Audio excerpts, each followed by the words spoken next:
first of all, thank you all so much for coming on a Sunday morning to the University of Chicago Deli Center. We are very excited to have you here with us. Before we start our opening presentation, we wanted to just go over some logistics. So first of all, we really want to thank the staff of the University of Chicago Center.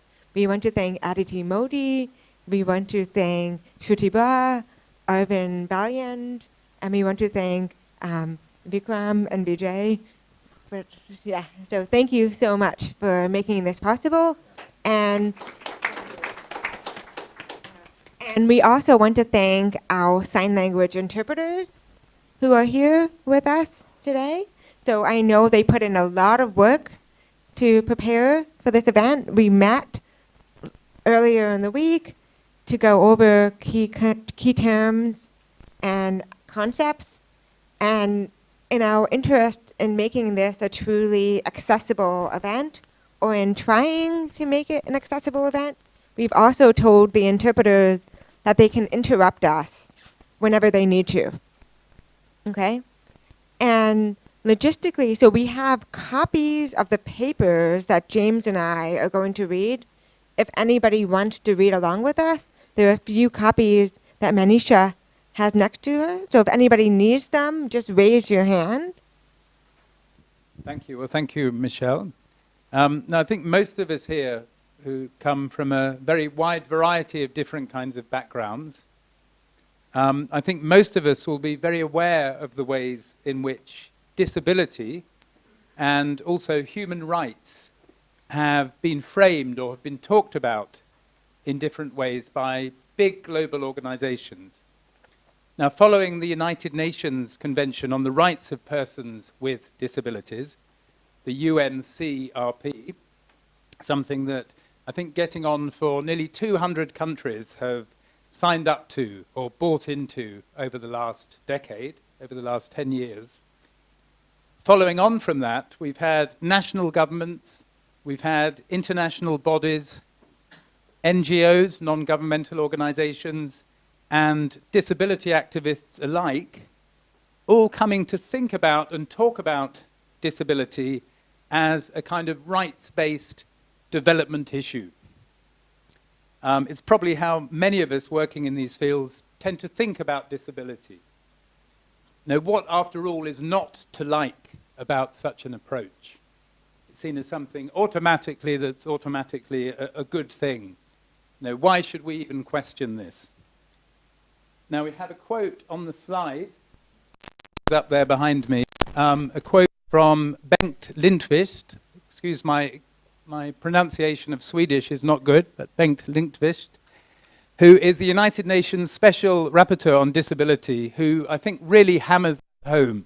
And the quote, which is on the slide, I'll just read out, which says, disability is a human rights issue. I repeat, disability is a human rights issue.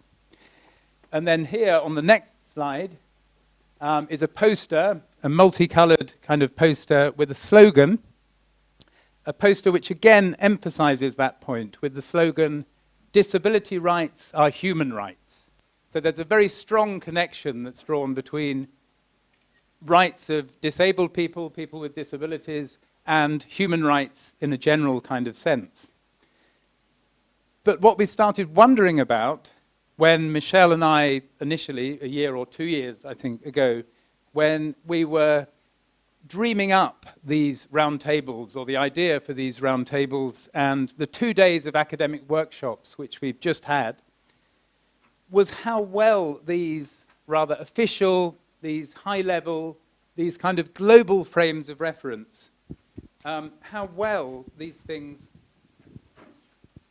these ideas about disability and about rights, how they're actually shared by disabled people on the ground, by ordinary disabled people living their everyday lives.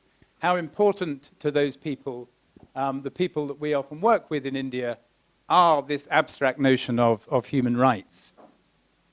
You know, how relevant, for example, are abstract notions of human rights to, say, a landless, rural-based family farming-based family perhaps, struggling with the demands of bringing up a son or a daughter who has been affected by cerebral palsy, for example. You know, what is the connection between the two? What can an understanding that disability rights are human rights, what does that actually bring them? How does it help them in their everyday lives?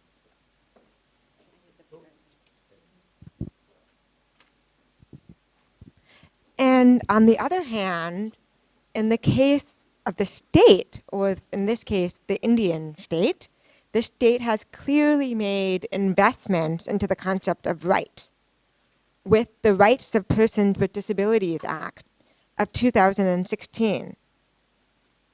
However, there has also been movement away from the category of rights, with the Prime Minister's proclamation that we should no longer call disabled people disabled, but that we should instead think of them as divinely abled. And Prime Minister Modi recently made it into the Guinness Book of World Records for giving out disability devices like wheelchairs at melas or camps. How does such distribution, which we might think of as charity, how does that fit into a rights-based approach? And how do things like quotas and reservations in education and employment, things which many disabled people on the ground are very interested in and invested in, how do they fit into a rights-based approach? And what about language like differently abled and specially abled or specially enabled as currently used in mainstream media and other sites? How does such language fit into a rights-based approach? So what we're really talking about here is the way that these things are messy. There is perhaps no such thing as a rights-based approach or a charity-based approach or an entitlement-based approach or a vulnerability-based approach. All of these things are very murky, and messy. And over the last 2 days, we spent some time talking about how the state might be seen to be confused. One of our participants in the last 2 days stated, the state is confused. On one hand, they passed this policy. On the other hand, they passed this policy. Then they say this, and then they say that. And so there's a lot of confusion here. And there's a lot of contradictions. And so the question is, how do we embrace and analyze and struggle with such contradictions? So the point is not, to be clear, that a rights-based approach is right or wrong. We're not here to judge or to evaluate in a normative sense. What we're interested in is the disconnect between the top-down view of disability and rights as sanctioned by major NGOs, states, and international bodies like the World Health Organization on the one hand, and disability as it is thought about and experienced by disabled people on the other. This is particularly important because international and domestic disability-related development initiatives, whether in education, infrastructure, or social programming, are, for better or worse, necessarily informed by political decisions that go far beyond what disabled people themselves might say they want or they need. The work of many NGOs, for example, is necessarily shaped by the kinds of projects for which they can get central or state government funding for. These funding streams, in turn, are often made available by governments in order to meet the targets that have been set by global health organizations. And meeting such targets is often an important part of demonstrating to the world that you are a stable, responsible state worthy of investing in. And as we have briefly discussed, in some cases, the state operate according to different perspectives or different logics at once. It can focus on charity. It can focus on rights. It can focus on entitlement, all at once.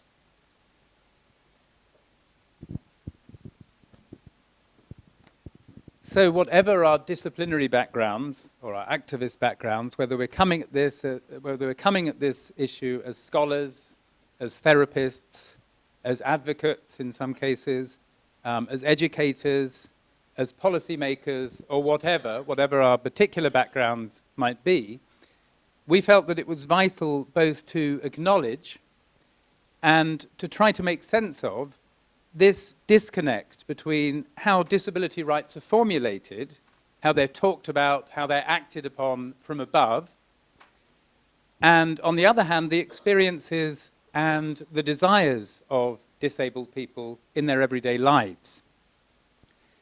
We also wanted to encourage a study of disability as well as forms of disability activism that don't simply accept the definitions and the framings that high-level organizations are working with. There are lots of assumptions made about what rights mean, what entitlements mean, and so on, but all of these things are potentially contested or challenged. And we also wanted to take seriously views and experiences that don't fit into those dominant kind of framings. So in short, we wanted to open up a discussion that doesn't sideline discussion of material benefits, for example, in favor of a focus framed by key development ideas of autonomy, of self-determination, or of rights. I think there's another slide coming up. I have to remember what is on the slide. No? It just says the word slide in my script.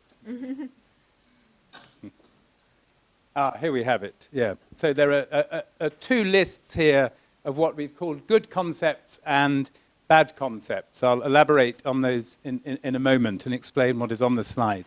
But there's a tendency, we felt, in the dominant framings, in the dominant ways in which disability and rights are talked about, to present things like entitlements, things like charity, welfare, and dependence or interdependence as necessarily bad. And we've listed those things on the right-hand side of the slide as notionally bad concepts. The bad concepts of entitlements, charity, welfare, interdependence or independence, under the heading there of bad concepts. That these are perhaps seen as notions somehow that we need to correct or put right and replace with good concepts, which we have listed there on the left hand of the slide. Concepts like rights or independence, empowerment, accessibility, and autonomy. That these are things which are somehow automatically accepted as being good things, as good concepts. But our experience, and I mean, this is something that Michele and I have talked about a great deal as anthropologists who work with various groups of disabled people in India and perhaps elsewhere, was that the people that we lived alongside and the people that we talked to and interacted with were often very keen on the idea of welfare benefits, the idea of entitlements. So tangible benefits, like employment quotas, educational quotas, and scholarships, pension, and auxiliary or assistive aids or medical benefits, were all very welcomed, wherever they came from. And people we spoke to, interestingly, often made no distinction between benefits that had come from the government, those that came from NGOs or charities, or those that came via philanthropists. Nor did they think that dependence on benefits was necessarily a bad thing, as long, of course, as the benefits kept on coming.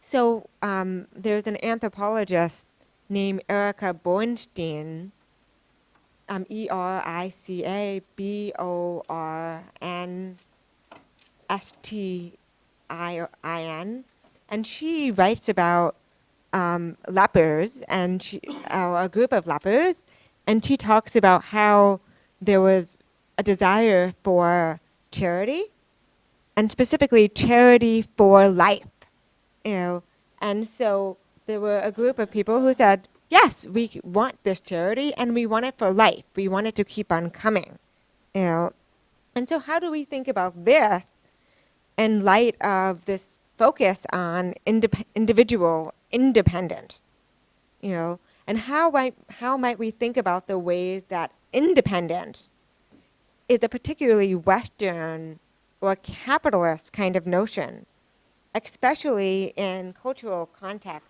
or social context where the family or the group are privileged over the individual person. And in practical terms, being autonomous and independent was not always experienced as all that great when you are struggling to make more than a subsistence income. Disabled people we worked with can and do ask, what use our rights without rice in our bellies? At the same time, scholars working in disability studies have come to argue that focusing on human rights in formulating interventions and programs also obscures structural inequalities between the global north and the global south. It levels the playing field and ignores how inequalities are created.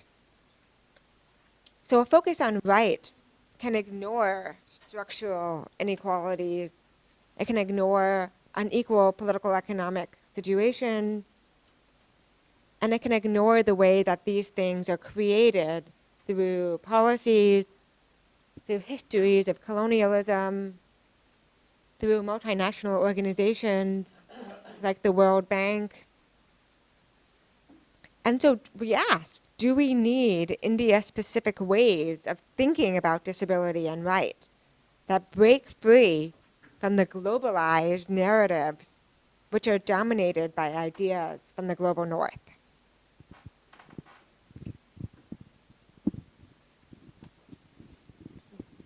Now, academics and scholars are often very good, or arguably very good, at opening up questions. They might be good at challenging the kind of dominant assumptions and the presuppositions that underpin what on the surface appear to be unquestionably good things, things like human rights. And I think that's what those of us who have been involved in the workshops that we've had here over the last couple of days have been engaged with. Now, we've talked about a number of things. I'm supposed to summarize them here, and I think I'll fail to do them justice. But we talked, for example, about these distinctions that we might draw between charity and rights, and also entitlements, and the differences between those things, but also the ways in which they might cross over. We talked about notions of care, issues relating to marriage, domesticity.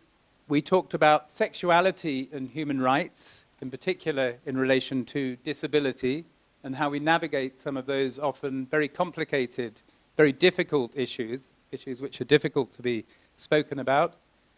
We talked about this still enduring distinction between the rural environment, the village kind of environment in India, and that of urban India, and the ways in which rights are often talked about in urban middle-class contexts are often very, very different to the kind of experiences of disabled people living in villages, for example. We also talked about the ways in which the legislation in India on disability has been framed, the kinds of disabling conditions that have been included within the Act and the various pieces of legislation that have come out of that, but also those things which are excluded as well. We have also talked about the various different bodies and organizations which are involved at different scales and at different levels in relation to disability and human rights. We've talked about non-governmental organizations, DPOs, disabled people's organizations, and how we move between these various different kinds of discourses, between these different conversations which are happening at different kinds of levels. I think we've also talked about a lot more as well, some of which will hopefully come out in our discussions today on the roundtables. But what we want to do at this event in particular, this series of 3 roundtables today, is to try to go beyond posing those questions, beyond that kind of opening up that I've talked about, to think about how we might also respond to them in practical kinds of ways, how we might respond to those questions in ways that might make actual differences to people as they go about living their everyday lives. And I think this is why our 3 roundtables today bring together disability studies scholars, people working in the academic field of disability studies, but across different kinds of academic disciplines. And we bring those together with disability rights activists and advocates and disability movement leaders in India. And we're very privileged to have so many of you here today. And these different groups, including policymakers and including people working in very hands-on kinds of ways with disabled people in India, I think are also reflected more broadly in our audience here today, which again is something that we're very happy about. So our hope and our intention is that these roundtables will each find ways of sharing ideas and experiences that might be relevant and hopefully challenging as well. Hopefully we won't all leave thinking exactly the same way that we came in thinking we felt about these issues. So it will hopefully challenge, but hopefully be relevant also to all of us. And we're very much looking forward to your participation in them. So we intend for the roundtables to be incredibly participatory. So the goal is we've assembled an amazing group of activists and scholars and administrators and different types of stakeholders to come together and to reflect upon issues. So what we'll do is we're going to have, during the roundtables, people will come up here, they'll sit here, they're ready set up for the first roundtable, and each person will introduce themselves and say something briefly about their particular position about the topic of their roundtable.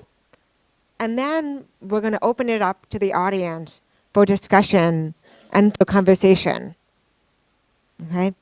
So the first roundtable is on this question of charity rights entitlements and what is important to think about in relation to activism, policymaking, and research and scholarship in terms of these concepts. This roundtable will broadly think about issues of what disabled people want and how researchers, policymakers, and activists work towards these goals. It also asks, what are the other ways of framing disability demands, claims, hopes, and desires?